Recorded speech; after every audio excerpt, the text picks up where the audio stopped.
India को ऐसा मुंह तोड़ जवाब दिया कि उनको पता पड़ गया कि ये खेड नहीं है वाणियादी। इनके सारे जहाज गिरा सकते थे हम, इनका विक्रम गिरा सकते थे। जी हाँ दोस्तों, जो बादल गरजते हैं वो बरसते नहीं और जो बरसते हैं वो गरजते नहीं। आज पाकिस्तान के बारे में आपको दाद देनी होगी कि इतने महीनों के बाद पाकिस्तान के अंदर फिर से हौसला अफजाई हो रही है और अपनी जनता के अंदर एक संचार किया जा रहा है भारत विरोधी भावनाओं का, और खुद को प्रसार किया जा रहा है कि देखिए हम कितने बड़े हैं। अभी पाकिस्तान के राष्ट्रपति आसिफ अली जरदारी आए हैं और उन्होंने कहा है कि भारत को हमने बी फिटिंग रिस्पॉन्स दिया है और हम मुसलमान हैं, लड़ने से नहीं डरते, शहादत देने से नहीं डरते, और इसी के साथ हमारे पास इतनी ताकत थी कि हम भारत के सारे जहाज गिरा सकते थे और भारत का विक्रम भी गिरा सकते थे। हालांकि विक्रम से मतलब था INS विक्रांत गिरा सकते थे। हालांकि सच्चाई तो इस क्लेम के बीच ये आई थी कि पाकिस्तान के एयर बेसिस, पाकिस्तान के आतंकवादी, पाकिस्तान के लीडर और इनके आर्मी के ऑफिसर बंकर में छुप गए थे। आसिफ अली जरदारी ने भी माना कि ये जो एक जंग के हालात बने थे उसके अंदर उन्हें बंकर में रहने की सलाह दी गई, लेकिन जरदारी ने बंकर में रहने से मना कर दिया और उन्होंने कहा कि मौत आएगी तो यहीं पर आ जाएगी और बंकर में मरने से कोई फायदा नहीं है, हम यहीं पर मरने के लिए तैयार हैं। इसी के साथ उन्होंने कहा कि हम शहादतें देने से नहीं न डरते हैं और हम अपने पाकिस्तान के दिफा करने के लिए कुर्बानियां देने के लिए भी तैयार हैं। आसिफ अली जरदारी की ये स्टेटमेंट सुनकर जो जनता थी वो हुजूम में आ गई और इसी के साथ वो भी एक जरदारी की बातों में बातें मिलाने लगी। हालांकि आसिफ अली जरदारी की ये स्टेटमेंट राजनीतिक स्टेटमेंट है और बेसिकली वो भारत विरोधी भावनाओं का संचार कर रही हैं और दाद देनी पड़ेगी दोस्तों पाकिस्तान के लीडरों की।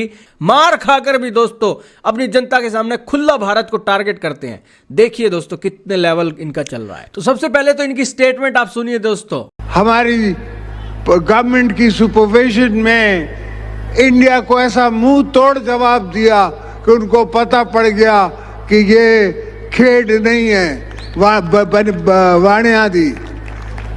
समझे, मोदी को पता पड़ गया कि ये मजाक नहीं है। पाकिस्तान पाकिस्तान है और हम मुसलमान हैं और हम अपनी दिफा करना जानते हैं। ये तो शुक्र करो अभी भी लोगों ने तुम्हारा लिहाज किया है, दुनिया ने तुम्हारा लिहाज किया है। अगर नहीं तो पता लग जाता इनको सब, इनके सारे जहाज गिरा सकते थे हम, इनका विक्रम गिरा सकते थे। मगर दुआ करें कि ये हाजी साहब ने, हमारे चीफ ने, हमारे एयरफोर्स चीफ ने इन पे रहम किया थोड़ा सा। मगर इंशाल्लाह अगर दोबारा किसी मैली आंख से किसी मुल्क ने भी देखा पाकिस्तान के तरफ तो याद रखो कि यहाँ आसिफ जरदारी बैठा हुआ है, यहाँ पीपल्स पार्टी बैठी हुई है, यहाँ भुट्टो साहब के वारिस बैठे हुए हैं या बीबी साहिबा के वारिस बैठे हुए हैं। ये सब वर्कर, ये सब हम जंग के मैदान के लिए खुद तैयार हैं। हम खुद हथियार लेके लड़ने के लिए तैयार हैं। हम अपनी जानों का कुर्बानी देने। इसने आके मुझे कहा कि सर वो जंग शुरू हो गई है। ये वैसे तो मैंने उसको 4 दिन पहले बोला था कि जंग होने वाली है, मगर उसने मुझे आके कहा कि सर वो बंकर में चलें।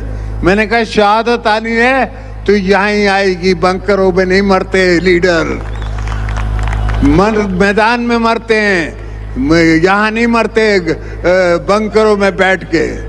तो ये सोचें कि हम सब तैयार हैं।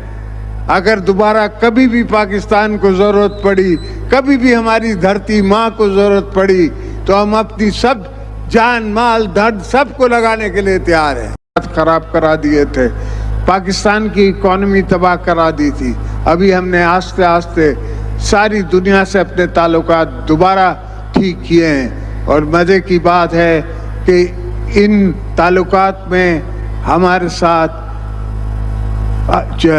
जनरल आसिम मुनीर साथ है और आज ट्रम्प भी कहता है कि फील्ड मार्शल, और फील्ड मार्शल आपने उसको बनाया है, पीपल्स पार्टी ने बनाया है, पाकिस्तान की आवाम ने बनाया है।